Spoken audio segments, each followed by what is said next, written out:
Hello guys, welcome back to my channel pencil biology. आज का जो ये वीडियो है इसमें हम देखने वाले हैं जेनेटिक्स के पीवाईक्यू क्वेश्चंस और उनको किस तरीके से हम जल्दी से सॉल्व कर सकते हैं वो देखने वाले हैं। आज जो हम क्वेश्चंस देखेंगे वो 2020 के ही है, CSIR नेट के, जो कि अभी नवंबर में पेपर हुआ था। तो let's get started with the lecture. अगर हम सबसे पहला क्वेश्चन देखें तो सबसे पहला क्वेश्चन क्या बोल रहा है, what kind of inheritance is indicative in the pedigree chart. यहाँ पे जो आपको पेडिग्री चार्ट दिया है वो किस टाइप का इनहेरिटेंस शो कर रहा है ये हमें देखना है। जैसा कि हमें पता है एमसीक्यू क्वेश्चंस जब भी हम सॉल्व करें ऑप्शंस को देख के सॉल्व करते हैं।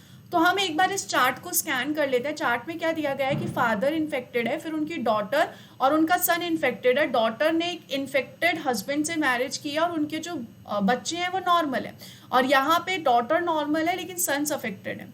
सबसे पहले यहाँ पे दिया हुआ है वाई लिंक्ड इनहेरिटेंस। क्या यहाँ पे वाई लिंक्ड इनहेरिटेंस हो सकती है? आपको दिख रहा है भाई सन के साथ साथ डॉटर भी अफेक्टेड है। वाई लिंक्ड हो ही नहीं सकती है। वाई लिंक्ड में डॉटर के पास तो वाई क्रोमोसोम होता ही नहीं है। फिर ऑप्शन में यहाँ पे x link dominant, x link recessive. चलो ठीक है, हमने सोचा चलो एक्स लिंक रिसेसिव या फिर डोमिनेंट है, पहले हम डोमिनेंट का ही केस ले लेते हैं। तो यहाँ पर फादर अफेक्टेड है, ठीक है। यहाँ पर जो डॉटर है वो भी अफेक्टेड है, ठीक है। लेकिन यहाँ पे सन कैसे अफेक्टेड हो गया? सॉरी, यहाँ ये वाला, ये सन नहीं है, ये वाला सन है।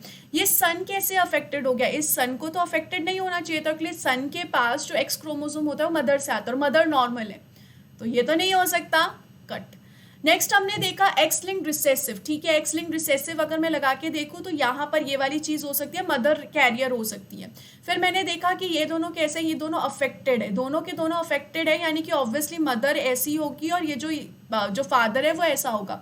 तो यहाँ पर ये डॉटर अफेक्टेड क्यों नहीं है, ये सन अफेक्टेड क्यों नहीं है? ऐसा कैसे हो सकता है? अगर ये दोनों के दोनों रिसेसिव है तो ऑब्वियसली सन को अफेक्टेड होना चाहिए था, लेकिन यहाँ पे ये वाली कंडीशन भी नहीं है। ना ही डॉटर अफेक्टेड है ना ही सन अफेक्टेड है। तो कौन सी कंडीशन होगी यहाँ पे? ऑटोजोमल डोमिनेंट कंडीशन होगी, कोई डाउट ही नहीं है इसमें। ऑटोजोमल डोमिनेंट कंडीशन आप कंफर्म करने के लिए एक बार लगा के भी देख सकते हैं।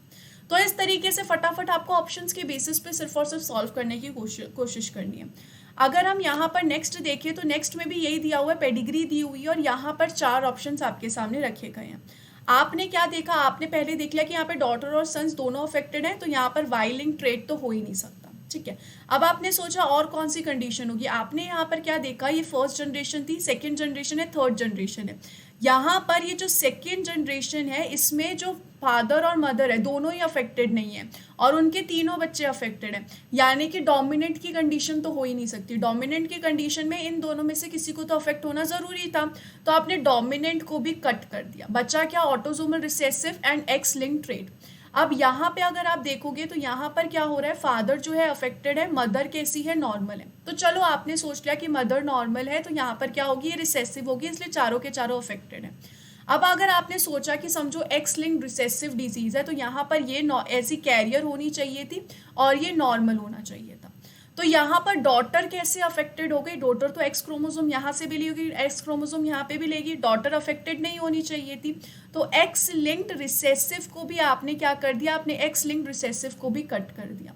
बचा क्या? Autosomal recessive trait. Autosomal recessive trait आप लगा के देख सकते हैं, जिस तरीके से आपको कंफर्म हो जाए रिसेसिव है तो ये ऐसा होगा, ये यहाँ पे कैसी हो सकती है? कैरियर हो सकती है ये, ठीक है। तो यहाँ पर ये चारों बच्चे कैसे हो गए? चलो अफेक्टेड हो गए। यहाँ पे अगर हमने देखा तो ये दोनों के दोनों कैसे हो गए? कैरियर हो गए, जिसकी वजह से इन तीनों के बच्चे कैसे हो गए? तीनों बच्चे कैसे हो गए? अफेक्टेड हो गए। तो इस तरीके से आप इन क्वेश्चंस को सॉल्व कर सकते हो। यहाँ पे आप वो वाले कॉन्सेप्ट को लगा के फटाफट सॉल्व कर सकते हो कि ये स्किप ऑफ जनरेशन हो रहा है तो नहीं हो सकता है डोमिनेंट, ठीक है। अगला क्वेश्चन अगर हम देखें तो अगला क्वेश्चन जो है बेस्ट क्वेश्चंस में से आप कंसीडर कर सकते हैं जेनेटिक्स के। इन क्वेश्चंस को आपको लगेगा यार नहीं आ रहा है नहीं आ रहा है, लेकिन इन क्वेश्चंस देखोगे ना सबसे इजी होता है और चुटकियों में सॉल्व करने वाला होता है।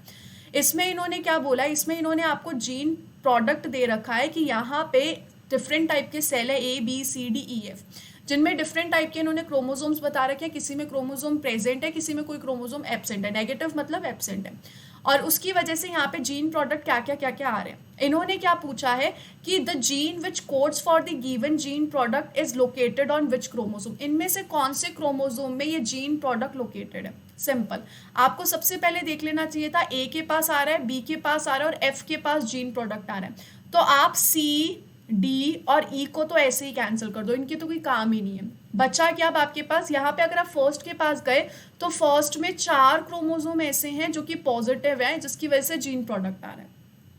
अब बी के पास गए, बी में कौन कौन सा है, बी में यहाँ पे 3 4 5 6 7 ऐसे हैं जो कि पॉजिटिव है और जीन प्रोडक्ट आ रहा है। इसमें से आप 5 6 7 को कट कर सकते हैं और इसमें से आप 1 2 को कट कर सकते हैं, क्योंकि 1 2 इसके पास नहीं है और 5 6 7 इसके पास नहीं है। जीन प्रोडक्ट आ रहा है तो ऑब्वियसली सेम जीन होगा ना, सेम क्रोमोसोम पे प्रेजेंट होगा, अलग अलग क्रोमोसोम पे तो प्रेजेंट होगा नहीं। तो आपने नैरो डाउन कर दिया 3 4 पे, तो ये ऑप्शन कट हो गया, ये ऑप्शन कट हो गया। ठीक है, अब आप यहाँ पर आगे बढ़ेंगे, सिर्फ अभी ए ऑप्शन ही कट हुआ है। फिर आप आगे बढ़ेंगे तो आपने एफ को देखा, एफ में आपने क्या देखा, फर्स्ट सेकंड को आ रहा है, लेकिन फर्स्ट सेकंड तो यहाँ पे नहीं था तो आपने इसको कैंसिल कर दिया। फिर यहाँ पे थर्ड पे नहीं आ रहा है, फिफ्थ सिक्स्थ यहाँ पे आ रहा है लेकिन फर्स्ट में नहीं था, आपने इसको भी कैंसिल कर दिया। बचा क्या, फोर्थ, सिर्फ फोर्थ ऐसा है जो कि तीनों में कॉमन है, इसमें नेगेटिव हो गया, थर्ड भी, तो वो भी नहीं हो सकता। तो आंसर क्या होगा, डी ऑप्शन बिल्कुल सही होगा। तो इस तरीके से आप इन टाइप के क्वेश्चंस को चुटकियों में सॉल्व कर सकते हैं बिना किसी गलतियों के। ये कुछ एग्जांपल थे जो कि अभी जेनेटिक्स में आए थे 2020 नवंबर में, और इस टाइप के क्वेश्चन आई वुड सजेस्ट आप ज़रूर प्रैक्टिस करके जाइए, क्योंकि ये जो होते हैं बहुत जल्दी सॉल्व होते हैं और मार्क्स को आराम से आपको जेनेटिक्स में हेल्प करेंगे लाने में। सो गाइस, आई होप ये वीडियो आपके लिए हेल्पफुल था। Thank you so much for watching this video. Don't forget to subscribe my channel and share this video with all your friends. Thank you so much guys.